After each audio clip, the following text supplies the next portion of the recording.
gentle Savior,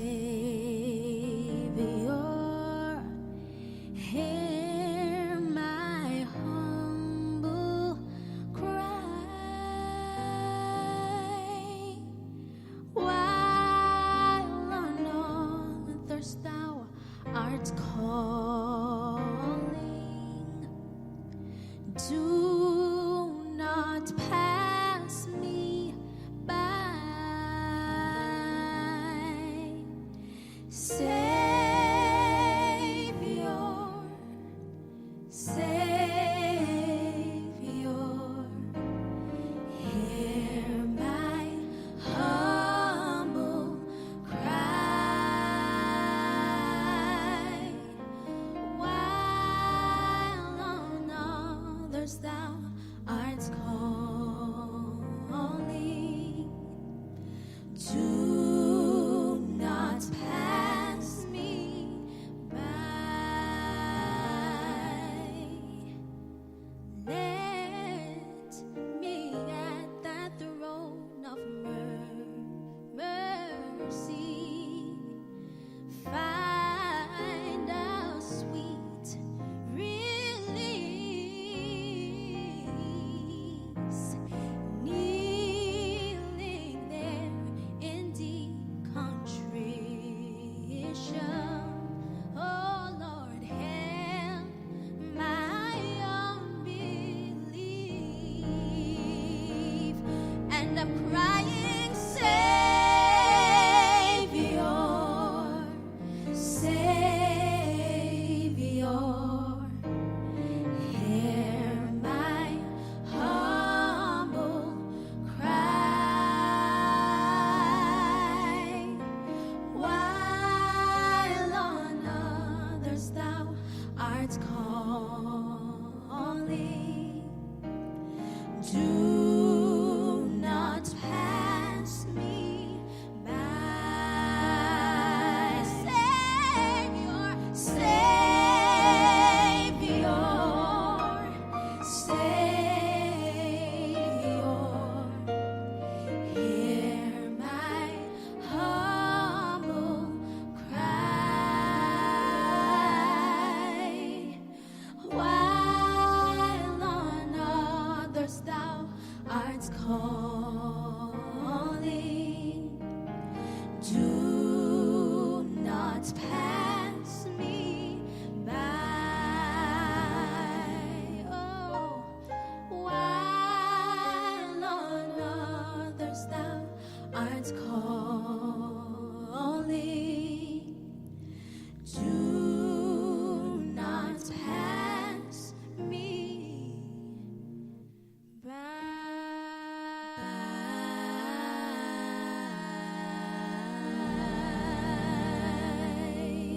Welcome to The Word Master Presents, a podcast presenting Jesus as the way, the truth, and the life. And now, to the studio and The Word Master.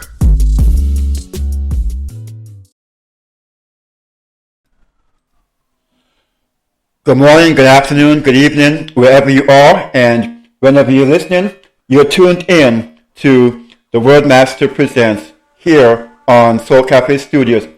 I'm your host, The Word Master, and with me today in the studio is Novia Reid. Yes, you heard correct. You've heard that name several times so far this year, and you're hearing it again at the end of the year because we wanted to bring her on so that we could finalize 2022 on a high note. As you've heard me share in our From the Heart podcast, in 2023, we want to go all in when it comes to the area of mental wellness. We want to, as I've said, as I've shared, I've been sharing, to abolish mental slavery. And this year has done a number on so many, but we don't want to focus on the negatives. We don't want to focus on the bad. We don't want to focus on the past. We want to gather up the experiences from 2022, both bad and good, whatever the case may be, learn from the bad, appreciate the good, and go forward in 2023 motivated, encouraged, and inspired.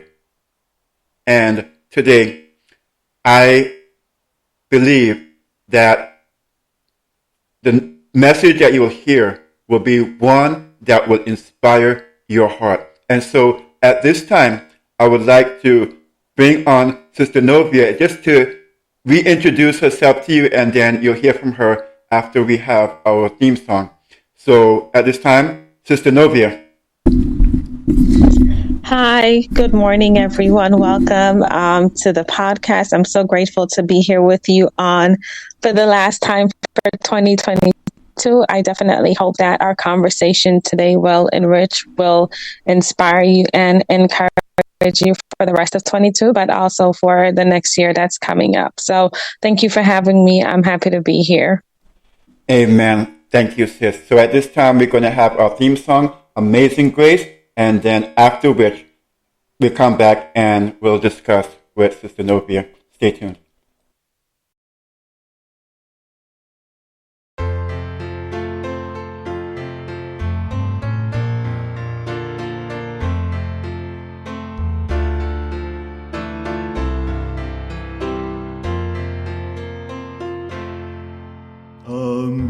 Amazing grace, how sweet the sound that saved a wretch like me. I once was lost, but now am found, was blind, but now I see. 'Twas grace that taught my heart to fear, and grace my fears relieved. How precious did that grace appear, the hour I first believed. Through many dangers, toils, and snares, I have already come. 'Tis grace hath brought me safe thus far, and grace will lead me home. The Lord has promised good to me, His word my hope secures. He will my shield and portion be, as long as life endures.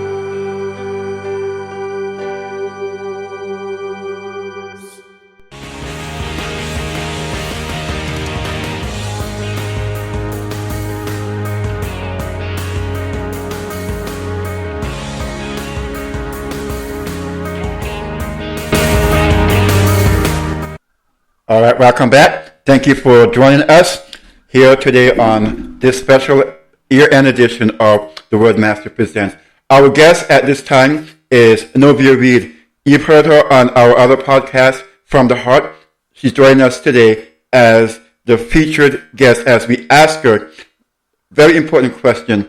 So we're almost at the end of the year, and I'm pretty sure you've experienced, as the rest of us have experienced, but you, in terms of being in the area of mental health and all these things that deal with the mind, deal with relationships and so forth, you sit at a unique advantage than, I would say, most others who definitely would say could benefit, as you said earlier, from today's presentation. So the question is, what are some of the important lessons that you have learned from 2022, the applications, and what you think persons can take away from 2022 and apply as we move forward into 2023?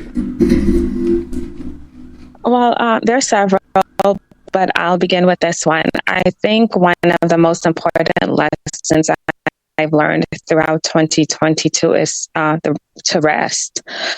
And it sounds maybe simple, but rest is very different from sleep. And I thought that this year, for me specifically, God just really reinforced the need to rest. And for me, rest is really just being able to just be disconnected from whether it's TV, electronics, just an activity, and just be in a position where my mind can actually just be still, where there's nothing really actively stimulating it, and just rest. And there are two types of rest, in terms of physical and mental rest, is just where you allow your body to just be in a stable state where you're not actively engaged in anything.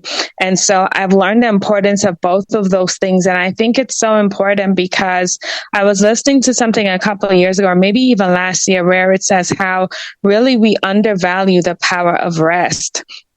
And I think rest really allows us to really replenish. It allows us to be more productive.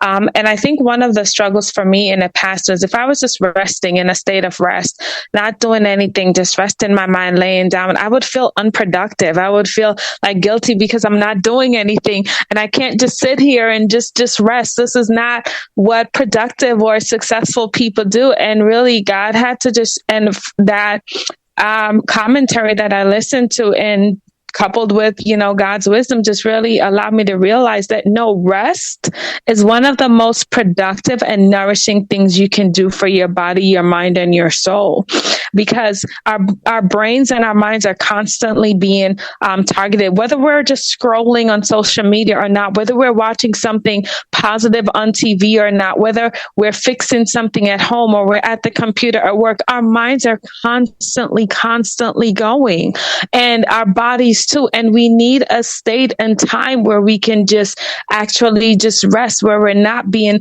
stimulated, where we're just relaxing and just in a state where we're not thinking about what we're going to do next week, what we're not going to do, what we're going to do tomorrow. And so for me, that was something important that I had to learn. And what was helpful for me was just changing my perspective about rest and understanding that rest is not unproductive, that rest is not unuseful, but it is. And I had to embrace the benefits of rest, and that rest allows me to show up better for myself, for my health, for my purpose. Rest allows me to focus more. It allows me to have more energy, and it allows me to be in a better state and in a better mood. So I would definitely say that learning how to rest and seeing its benefit is one of the most valuable lessons that I've learned of 2022.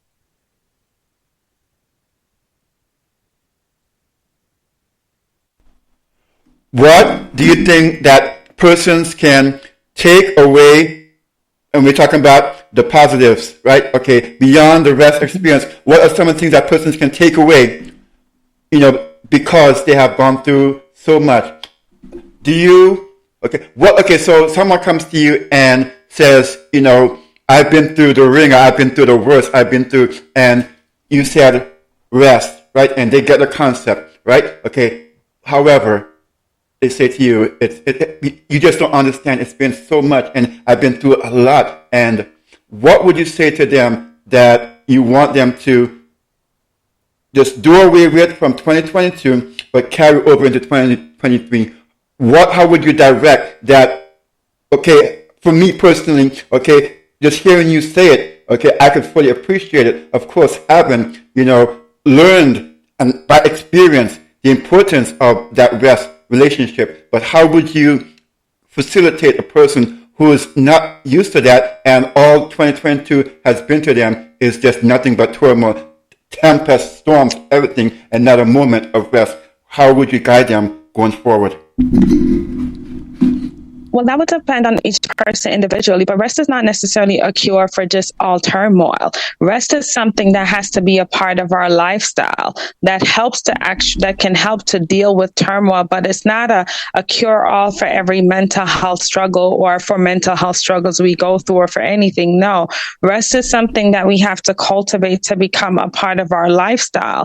And so when we do that, it can allow us to better navigate some of the turmoils that it is that we're doing, but it's not per se a cure. So for individuals who are saying that, who may be struggling with that becoming a part of their lifestyle, I think it's first we have to be willing to explore what are our perspectives on rest. Do we see it as something valuable?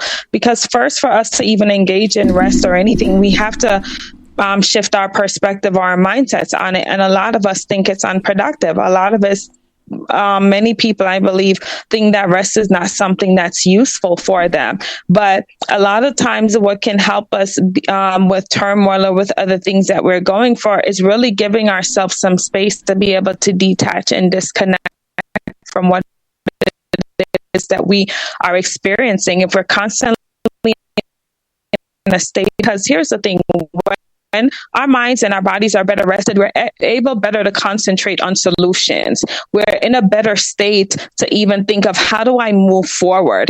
It's hard to move forward and to even contemplate solutions in a chaotic state of mind or in a state where in turmoil. So that's where the benefit of rest comes in. And if we're struggling or we're not familiar with that, it's really important for us to first start by exploring, like, what is our mindset on rest? Do we have a good idea of rest? And that would be the first step, like, and begin to ask ourselves, like, what are some ways or what are some things that I can do to actually help cultivate rest?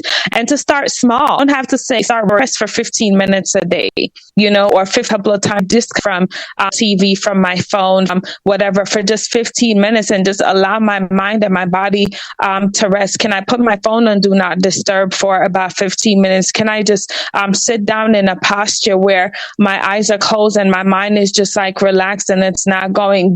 Those 15 minutes are invaluable and can actually give us more clarity on what it is that we need to do next. So for me, it's important to explore what our mindsets are about rest. It's important to really think about what can I do to rest more, and can I start small? And we should really be encouraged to start small. So those are the ways that I think we can, for people who may be struggling, that we can begin to cultivate rest and make it a part of our lifestyle. And I think when we integrate it as a part of our lifestyle, we can find that we're better able to handle some of the daily challenges that we face, because rest goes hands in hand with our capacity to be able to handle challenges and feel better.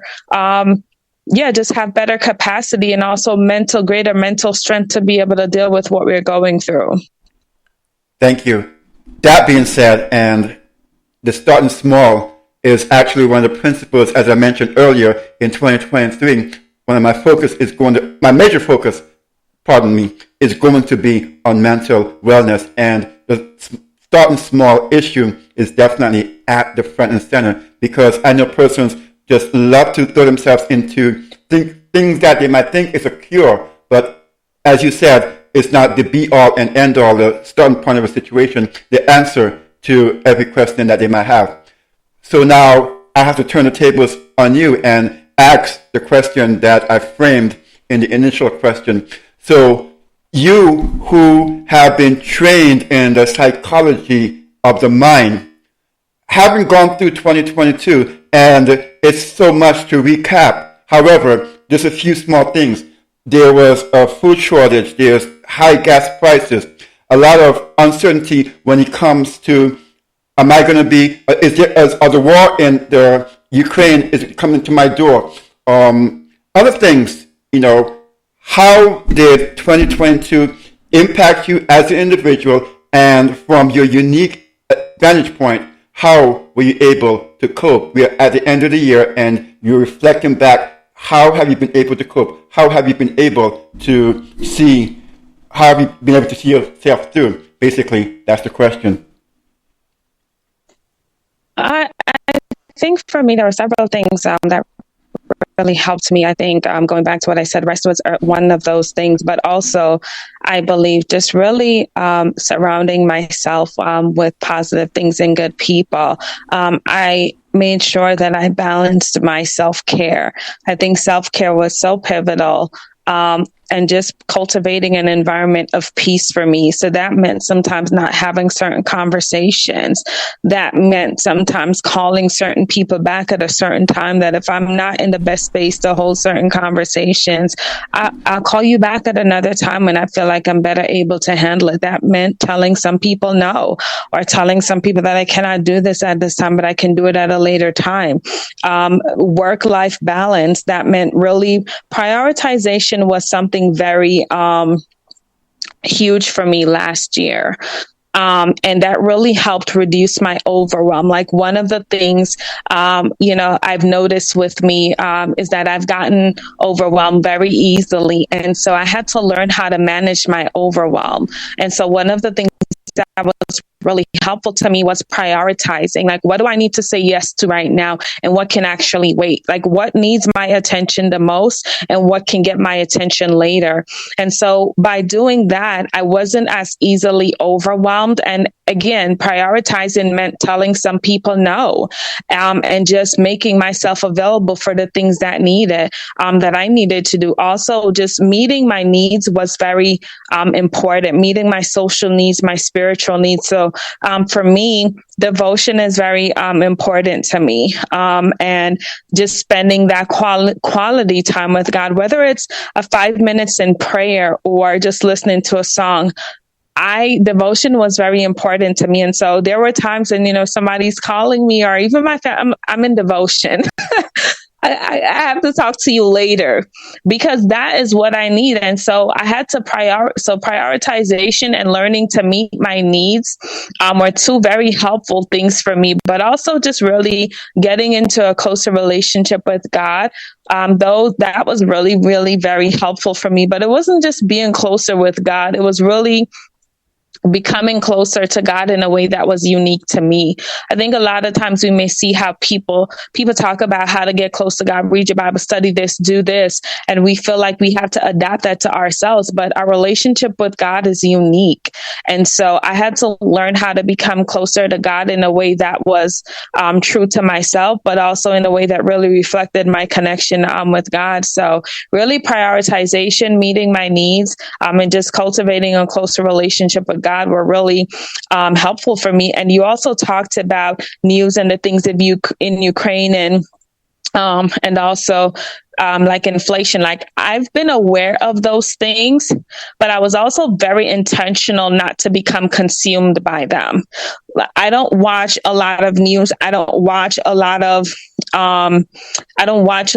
news. I don't watch a lot of news. Do I stay updated? Yes. And my mom is like a news guru, so I get a lot of it from her.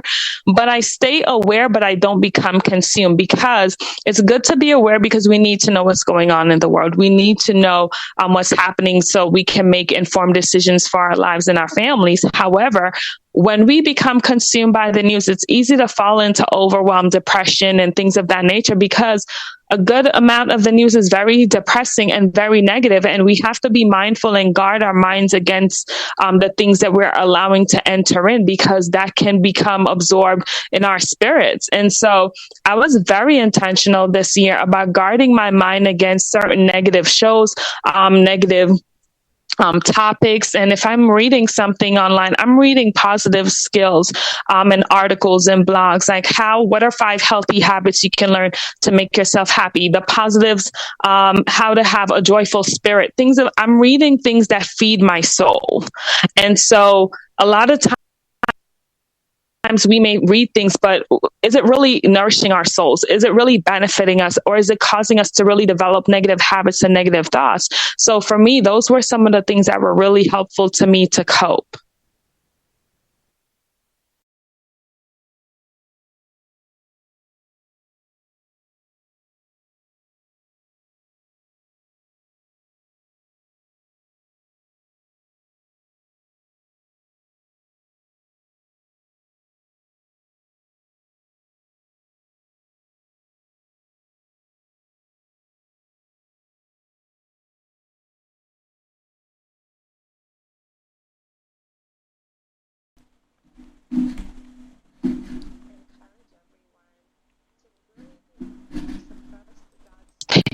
Pace, and just to really go at God's pace. that was another valuable lesson that I really learned in 2022, was to really trust God's pace for my business, for my health, just for everything, because I think that's so important, because when we compare what God is telling us to do versus what the world says, and what the world defines success as versus what God says success is, we can be tempted to go with the world's definition and the world's viewpoint. But I think it's really important that we seek God in our business, in our family life, in our health, and whatever He says, we should do it at His own pace. And I just really want to encourage everyone, as we move forward, we should invest our time and our energy into building ourselves up, into cultivating our gifts, into living our purposes, instead of using our energy and time to look at the gifts of others and compare ourselves to others. I think when we lose self-comparison to others, that can not only just bring us more joy, more peace, and less turmoil, like you mentioned earlier, but also it allows us to be more fulfilled and to have a more cultivated and rich life. Self-comparison is very real. There's a quote that says self-comparison kills. There's a song that talks about the power of self-comparison. And I think it's really important that we can acknowledge that self-comparison is real, but instead of looking at others and comparing ourselves, there's something that we can do, and we can nurture our own gifts. We can nurture our own dreams. We can nurture our relationship with God. We can nurture our health.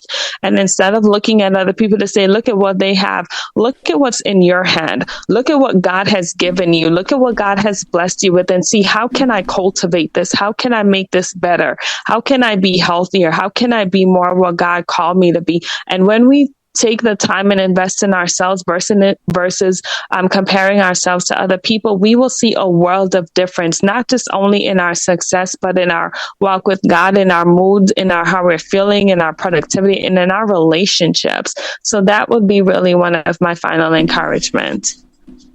Thank you very much. That's all the time we have for today. You have listened to Novia Reid, encouraging you, uplifting you from 2022 unto 2023. And my dear audience, if you want to have this sister on your side, guiding you through 2023, the information will be in the description area of how to get a hold of her. Her website, her email, all the information is right there. So I encourage you to take full advantage of that. God bless you, everyone, and see you in the next episode.